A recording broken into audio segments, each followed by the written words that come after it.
vamos a comentar precisamente la última encuesta de opinión de Ipsos Apoyo, que la vamos a analizar y la vamos a desglosar adecuadamente con Guillermo Loli, que ella se encuentra con nosotros enlazado vía Zoom para comentar precisamente este resultado en el que la Presidenta de la República ha visto nuevamente reducida su aprobación de 8 a 7% a nivel urbano, incluso cae a 5% y replica este porcentaje entre las mujeres y en las regiones sur y oriente. Guillermo, muy buenos días, gracias por estar con nosotros enlazados en las mañanas de Nativa. Buen día, Paco. Muchas gracias por la invitación. Guillermo, la verdad es que la situación es bastante preocupante. Yo lo comentaba hace instantes en nuestro comentario inicial. Estamos en medio de una situación en la que la popularidad de la Presidenta de la República se diluye cada vez más. Estamos en medio de una situación en la que los escándalos políticos nos revientan en la cara y esto parece que no despierta a la población. ¿Qué es lo que está pasando a pesar del descontento y de estas cifras? ¿Qué es lo que está haciendo que los peruanos no estén realmente movilizándose o molestos, reclamando y alzando su voz frente a esta situación? Sí, bueno, claramente es una preocupación que mes a mes vemos, ¿no? El descrédito que vive el actual poder político, ¿no? No solamente es el de la presidenta, que como bien señalaste, tiene ahora 7% de aprobación, un nivel de popularidad bajísimo, ¿no? Y un rechazo a nivel general en todo el país. Esta es una encuesta urbano-rural, ¿no? En todas las zonas donde hemos ido a encuestar, pues se observa ese rechazo. Y te decía del poder político porque también podemos tener en la misma foto, tenemos la misma foto cuando tú evalúas a los otros actores de la política nacional, como el Congreso, el presidente del Consejo de Ministros. Y bueno, como bien señalas, es lamentable que todavía no haya pues una reacción más allá de esta expresión en las encuestas, ¿no? Estas fotos que mensualmente publica Ipsos, pues es una forma de decirle al gobierno que pues está totalmente rechazado y que si no es capaz de cambiar, de iniciar una reforma importante en sus acciones, pues ellos o el Congreso mismo deberían reflexionar qué cosa hacer de cara al 2026. Ahora, hay una desconexión, Guillermo, con respecto a el quehacer político y el día a día de los ciudadanos. ¿Cómo resolvemos esa situación? ¿Cómo de alguna manera tratamos de acercar la crisis a los peruanos que en medio de la crisis económica están mucho más preocupados por llegar a fin de mes, por sobrevivir, Sí. por tener ingresos y poco les importa la política, cuando en verdad ese mito de que la economía y la política marchan por cuerdas separadas creo que está más que derrumbado Sí, claramente. con lo último que Sí, hemos no, vivido? claro. Esa idea es algo que en algún momento se pensó y que claramente nos ha traído muchos problemas, ¿no? La política y la economía deberían ir en la misma fila, en la misma cuerda. Yo creo que, como dices tú, hay una gran apatía debido, en principio, quizás al tema económico, la recesión, a la necesidad post-pandemia de reactivar economías de las familias. En el Perú, la gran mayoría, más del 70%, es economía independiente, ¿no? Ujú. Gente que se tiene que buscar día a día la mejora de su persona o del hogar. Y yo creo que eso podría, uno de los factores explicar. Y el otro es la sensación de que todo esto al final es más de lo mismo, ¿no? El gran descrédito que tiene la clase política, una crisis que se ha venido ahondando en los últimos años, ha hecho que creo que pensar a muchísima gente que para qué expongo mi vida, para qué expongo yo mi integridad personal ante una clase política que no ha dado la talla a lo largo de estos últimos años, tanto de izquierda como de derecha, como queramos entender la política o como la queramos mirar. Y entonces al final la gente puede decir, yo me expongo aquí, ¿no? ¿Para qué salgo a protestar si al final estos señores se van a terminar quizás arreglando las cosas entre bambalinas? Ujú. Pero esa situación es verdaderamente triste y es verdaderamente Sí, preocupante porque finalmente esto nos va a traer costos a largo plazo. La reconstrucción del país luego de esta nos demolición va de a las costar mucho. instituciones públicas nos va a costar muchísimo, Guillermo. Sí, efectivamente, ¿no? Yo creo que la apatía que se vive en un gran sector de la población. Bien dices tú, nos va a costar reconstruir todo lo que se ha estado haciendo mal durante los últimos años, no solamente este gobierno, que claramente ya es la cereza encima del pastel, ¿no? Pero en los últimos años, si algo no hemos hecho bien, ha sido conducir las riendas políticas, ¿no? y económicas del país. Ujú. Ahora, esta es una pregunta un poco más de análisis, Guillermo, pero la considero pertinente en medio de todo lo que estamos viviendo. Yo quiero saber si es que en la encuesta de Ipsos ha sido un poco más específica sobre la demografía de el descontento que se expresa en las encuestas, es decir, en dónde está la mayor cantidad de gente y de población que de alguna manera rechaza o deslegitima desde el punto de vista de las encuestas al gobierno de la presidenta Dina Boluarte y a la clase política en general. Bueno, es contundente y coincidente a nivel nacional. No hay un estrato evaluado que tenga pues un número que diga la presidenta que aquí puedo tener algo de esperanza o de una posibilidad de buena opinión. O sea, si tú lo ves en el sur, por ejemplo, que es obvio y evidente el rechazo desde que inició su gobierno, pues está en 5% de aprobación, ¿no? 91% de rechazo. Lo ves también en la zona rural, ¿no? 86% de rechazo. Entre las mujeres, ¿no? 5% solamente de aceptación. O sea, no hay un elemento, no hay un sector que tú, como decía al inicio, que tú puedas encontrar alguna posibilidad de decir esta población cree en mí, ¿no? Y así lo puedes ver cuando evalúas también al presidente del Consejo de Ministros. Es un presidente muy rechazado y poco conocido, ¿no? Ujú. Entonces, de verdad que los indicadores son muy duros y muy difíciles de revertir. Creo que ya eso es una tendencia imposible de darle vuelta y ha tenido mucho más, mucho más meses para poder rectificar, pero creo que su agenda personal la distrae de los grandes problemas nacionales.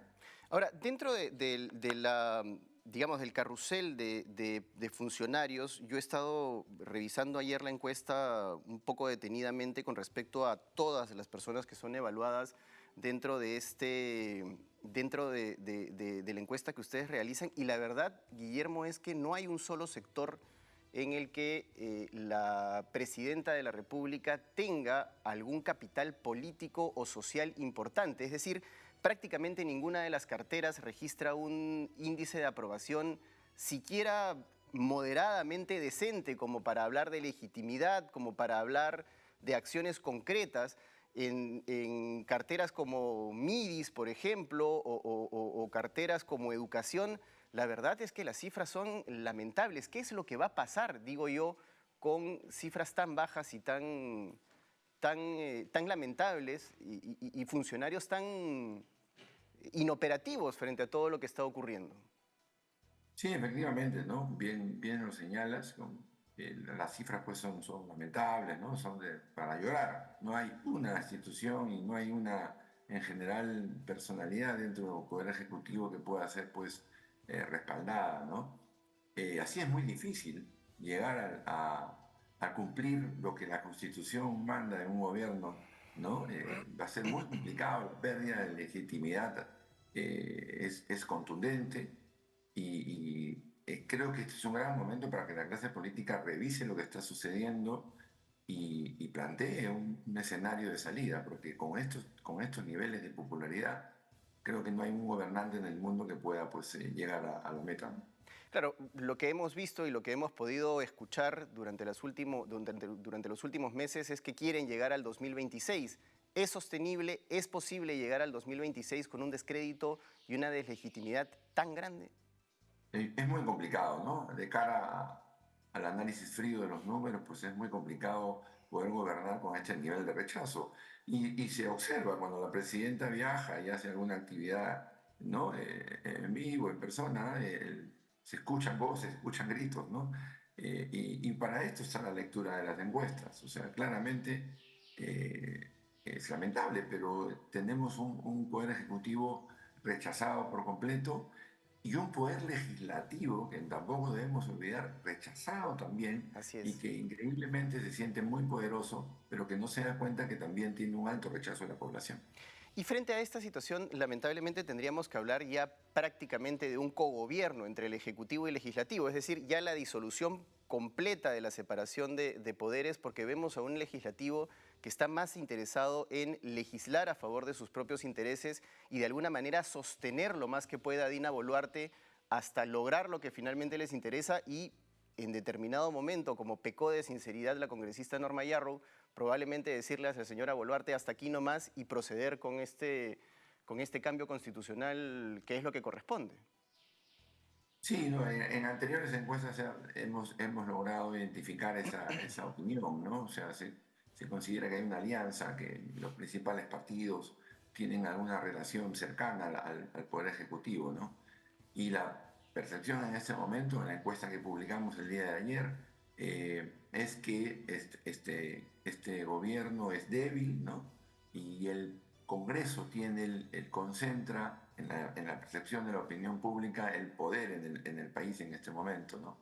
Y lo que es lamentable, como bien señalas, es que casi 2/3 de la población considera que legisla para favorecerse personalmente o a grupos de interés. Si sumamos esa opinión, llega a más del 80% que considera que el Congreso no legisla en favor de las grandes mayorías y en favor de solucionar o intentar solucionar los grandes problemas del país. Ahora, Entonces, ahí hay un gran divorcio entre lo que piensan ellos y lo que piensa la opinión pública. y hay un divorcio también bastante marcado en la manera como la clase política está leyendo las encuestas, ¿no? Escuchamos ayer, por ejemplo, al ministro de Educación, Morgan Quero, dar una entrevista en un programa dominical en donde sus declaraciones eran francamente lamentables. Había una desconexión total del ministro Quero, que, por lo que yo sé, tiene una amplia colección de pergaminos y doctorados y títulos universitarios, pero que lamentablemente pues nos pone en evidencia que el señor Quero está absolutamente desconectado de la realidad, más interesado en defender el gobierno de su jefa Dina Boluarte que en preocuparse sobre las enormes carencias que tiene la educación peruana en este momento y que evidentemente nos van a traer consecuencias a futuro. Sí, claramente, ¿no? Es una expresión de que el gobierno no lee, no está leyendo a la población. Y sí, sí coincido, más allá de los pergaminos del señor. Y es una expresión de que están en un serio momento, que es importantísimo rectificar o iniciar pues un proceso de rectificación y poder gobernar o intentar hacer algún tipo de, de gobierno para solucionar los problemas que tiene el país en educación, que es gravísimo, ¿no? Los indicadores educativos, pues bien, lamentablemente los conocemos, son muy pobres. Y bueno, es una expresión más, como bien señalas tú en la entrevista que ha dado el señor. Guillermo, yo quería entrar también al tema de los indicadores de pobreza que se han revelado en la semana anterior y que también fueron, digamos, el amago de un escándalo en medio de la situación que estamos viviendo, porque en un momento el Ejecutivo intentó frenar la presentación de estos datos que son importantísimos. Tenemos 29% de pobreza, 600.000 pobres más con respecto al 2022 y tenemos 31% de la población en riesgo de caer en la pobreza. Si sumamos esos dos porcentajes, tenemos un 60%, es decir, casi 20 millones de peruanos que están en una situación económica precaria. ¿Cómo impacta eso en el quehacer político, en el día a día político y en el desarrollo político de nuestro país? No, muchísimo, ¿no? Es lamentable la cifra, es el producto de esos últimos años, ¿no? De no haber trabajado correctamente en lo que hablábamos al inicio de la entrevista, de no tener en una sola vía la política y la economía, ¿no? El haber desperdiciado, más allá de lo que lo significó, lo terrible que significó la pandemia, pues el Perú ha perdido el rumbo y tenemos estas cifras lamentables que, como bien señalas también, nos va a costar muchísimo salir de ellas, ¿no? Y espero que de verdad pronto se pueda rectificar y recuperar lo que en algún momento se logró, ¿no? Y mucha gente salió de estos indicadores de pobreza.